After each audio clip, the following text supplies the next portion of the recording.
자, 오늘 5분만 읽는 설교 11번째로 시편 127편 1절에서 5절까지 제목은 하나님을 온전히 의지하는 사람이 되라 입니다.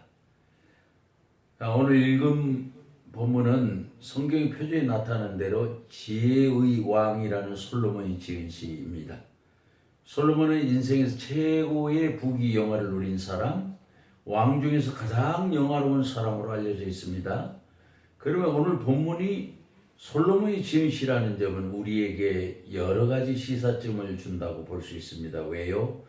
그것은 우리가 깊게 생각하지 않아도 솔로몬의 시에는 삶에 대한 지혜와 믿음의 비밀이 들어있을 것으로 추정되기 때문입니다.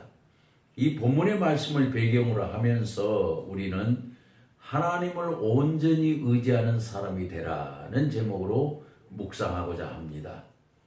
하나님을 온전히 의지하는 사람이 되라. 무슨 뜻입니까? 먼저는 모든 삶에서 하나님을 주인으로 삼으라는 말입니다. 솔로몬의 인생에서 최고의 부귀영화를 누린 사람이라고 했습니다. 그래서 영화로운 인생을 모두 살았던 솔로몬이 하는 말은 누구의 말보다도 위력이 있다고 볼 수 있습니다. 그의 첫 일성이 굉장히 신앙적인 말입니다. 본문 1절에 여호와께서 집을 세우지 아니하시면 세우는 자의 수고가 헛되며 여호와께서 성을 지키지 아니하시면 파수꾼의 경성함이 헛되도다고 했습니다. 솔로몬은 자기가 인생을 살고 보니 모든 것은 자신이 노력한 결과가 아니라 순전히 하나님의 은혜였다고 믿음으로 고백하고 있습니다. 그래서 그는 진실한 마음으로 하나님께 감사하고 있고 모든 삶에 대하여 하나님께 영광을 돌리고 있습니다. 여기에서 우리는 인생에서 모든 것을 이룬 솔로몬의 겸손한 모습을 보게 됩니다.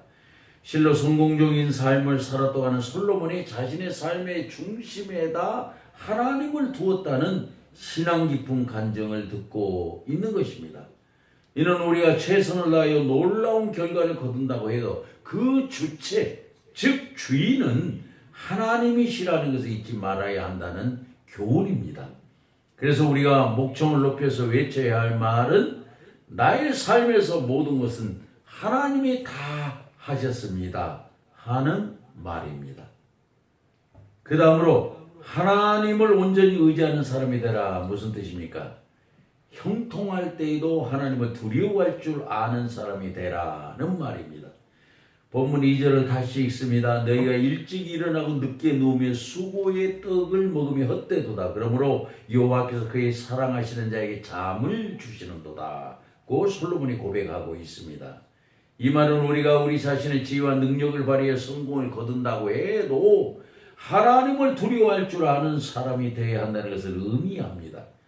하나님을 두려워하지 않는 사람은 어려워하거나 조심스러운 태도가 없이 건방지거나 거만하다는 말이 있지요. 오만방자하다는 말입니다. 그 오만방자함으로 인하여 스스로 망하기 때문입니다. 이는 우리가 때로 자신의 지혜와 능력을 발휘하여 잠이 절로 오는 정도로 평안하다고 할 정도로 형통하게 될 때라도 하나님을 두려워할 줄 알아야 한다는 말입니다. 여기서 우리는 형통할 때에 자신의 지혜와 능력 때문이라고 믿지 않고 순전히 하나님의 도우심 때문에 가능했다고 인정하는 지혜로운 사람의 모습을 보게 됩니다. 일찍 일어나 늦게 누우며 재물이 아무리 많이 모아도 그것은 하나님의 도우심이 있었다는 점에서입니다. 이는 다른 것이 아니라 일이 잘 되어 형통할 때에 자신의 지혜와 능력을 믿지 말고 오직 하나님을 두려워하는 사람이 되라는 교훈입니다. 마지막으로 하나님을 온전히 의지하는 사람이 되라. 무슨 뜻입니까? 힘들고 어려운 상황에서도 하나님께만 소망을 두라는 말입니다. 본문 3절에서 5절 제가 다시 읽습니다. 자식은 여호와의 주신 기업이여 태의 열매는 그의 상급이로다. 젊은 자의 자식은 장사의 수중의 화살 같으니 이것이 그 화살통에 가득한 자는 복되도다. 저희가 성문에서 그 원수와 말할 때에 수치를 당하지 않게 아니하리로다 했습니다. 이 말씀에서는 자식이 일찍 낳아야 강한 자식을 얻는다는 말로 들리기도 합니다.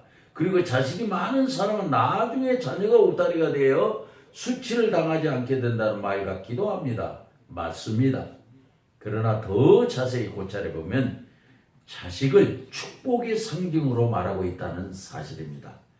이 말씀에서 우리는 참된 믿음을 가진 신실한 사람의 모습을 보게 됩니다. 인생의 좋은 일들이 모두 하나님께 달려있음을 믿는 사람의 모습이기 때문입니다. 그래서 이 말씀 비단 자식만이 아니라 어떤 어려운 상황에서도 하나님께 소망을 두고 살아가는 사람은 반드시 축복을 받는다는 말입니다. 도저히 이루어질 것 같지 않은 인간적인 상황에서도 하나님께 소망을 두고 노력하며 살아가는 사람에게는 언젠가 반드시 하나님의 축복을 받는다는 말입니다. 여러분 이 말씀을 믿으십니까? 저도 그렇게 믿습니다. 제가 목회할 때 머리가 온통 하얀 아주 이상한 할머니 집사님 한 분이 계셨습니다. 찬송가를 부르자 하면 펴지 않고 꽉 잡고 성경을 읽자 하면 또 성경을 펴지 않고 꽉 잡는 분이었습니다. 그분은 모든 것을 성령이 시키신다는 믿음을 가지셨는데요. 성경을 꼭 붙잡고 찬송을 붙잡는 것도 성령이 그렇게 하라고 했다는 것입니다. 그런데 그분에게 본받을 만한 점이 있었습니다. 그것은 어떤 것이든 간에 하나님의 명령이라 목숨을 거는 것이었습니다. 실로 그분의 강한 믿음의 도전을 받아 제가 열심히 기도한 덕분에 영역을 높여서 교회는 놀라운 부흥을 하게 되는 계기가 되었습니다. 그래서 그분은 돌아가셨지만 저는 그분을 도저히 잊을 수가 없습니다. 그분은 저에게는 온전히 하나님만 의지하는 믿음을 가졌던 모델 케이스였기 때문입니다. 저와 여러분은 온전히 하나님을 의지하여 가는 인생의 길에 많은 축복을 체험하는 사람들이 되시기를 바랍니다. 기도하십시다. 주님, 우리로 하여금 우리의 삶에서 하나님을 주인으로 삼는 사람들이 되게 하옵소서. 일이 잘돼 형통할 때에도 하나님의 두려워할 줄 아는 사람들이 되게 하옵소서. 무엇보다도 우리 그리스도인들은 어떤 환경에서도 하나님께 소망을 둠으로 하나님의 축복을 많이 체험하는 사람들이 되게 하옵소서.